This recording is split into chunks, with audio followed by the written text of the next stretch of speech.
I got used to it. Even though when I started working so at Radio loving Pulpit, and dangerous. no, I don't think I'm dangerous. So any man who handles a gun and knows how to use it is dangerous. To the extent that a whole lot of friends of mine have been asking, talking, and looking at. um I've got a friend who has been hijacked 2 times, and he now owns a gun. I tell him all the time, I don't think I would ever own a gun because you are trained to draw it and use it. I don't want to use it. I see what you Yes, I don't want to use it. You get trained that if you draw it, you don't know what the next person is gonna do it. So whenever you draw it, you have to use it if you want to protect yourself. So I'm scared. I don't want to own a You gun. and I always engage, right? Yes, So sir. what I meant by that is being dangerous but disciplined.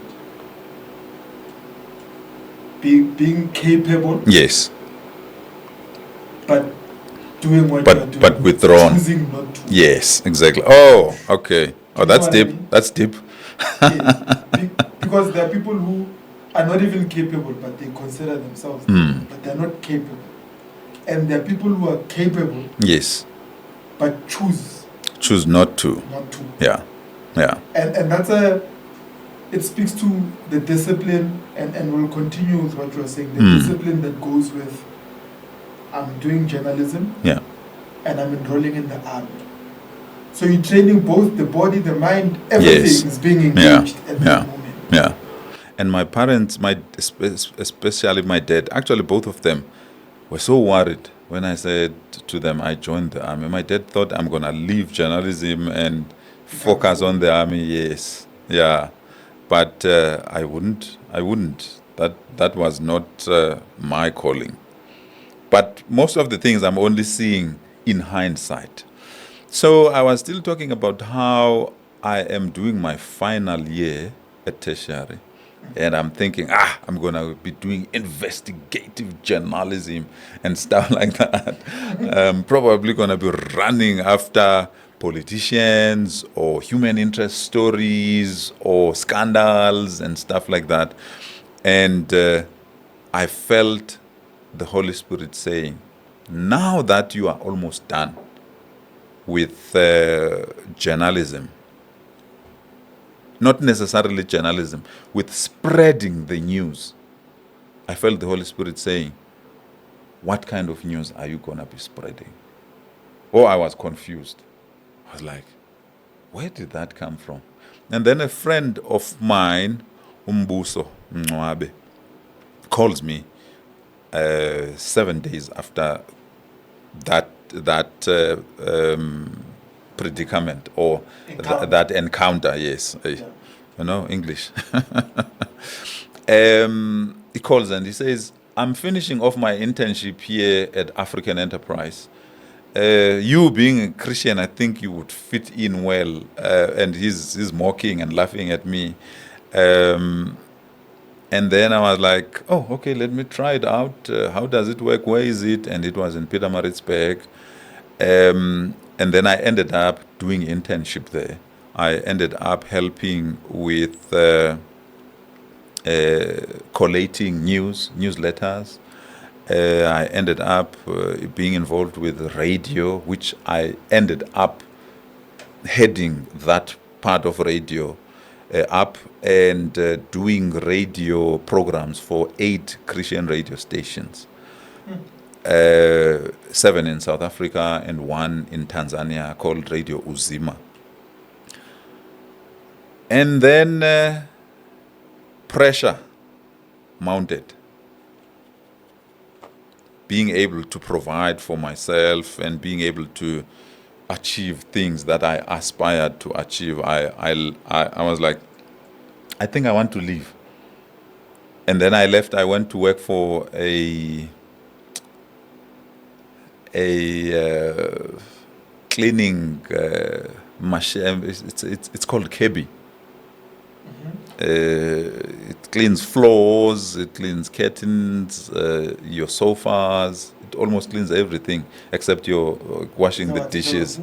Yeah, some form of a Hoover, but very expensive Hoover. Where you had to sell at least 2 per month. Yeah. At least 2. That's when I learned resilience. That's when I learned perseverance. That's when I learned. I've been watching a whole lot of entrepreneurs here in South Africa, which I dearly love for the different skill set that they bring. Vusi Tembekwayo, I've been watching Sbu, a whole lot of them.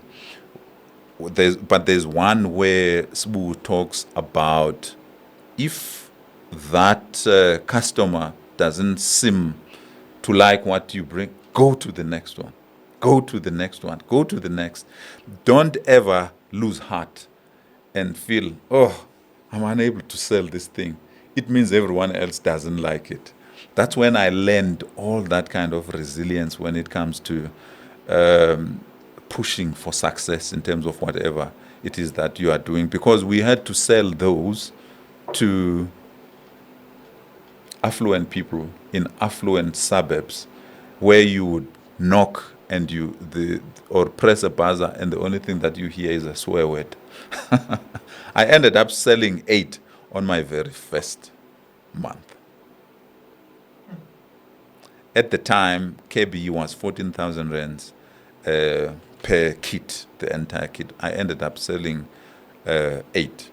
But then the story that I wanted to relate is the fact that I left, but then I felt I still would love to be involved with radio. My passion for radio never just dissipated. And then I got a call from Dave Hotchkiss. And he says, I got a call from Radio Pulpit and they are looking for someone like you. Maybe give them your CV. And then I sent my CV. I got a call from a lady, I've forgotten her name, she was working at HR. And she says, we've been looking for you for 7 months. I'm like, what? You don't even know me. And she's like, no, I mean, we've been looking for someone who can speak more than 3 languages, journalism background, Christian, and is passionate about radio. I was like, oh, that sounds like me. That was my first flight ever to be flown from Pietermaritzburg to Pretoria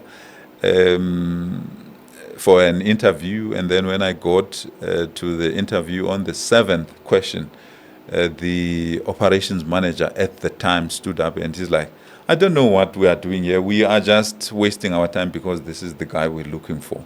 That was the 1st of September 2005. And on the 3rd of October 2005,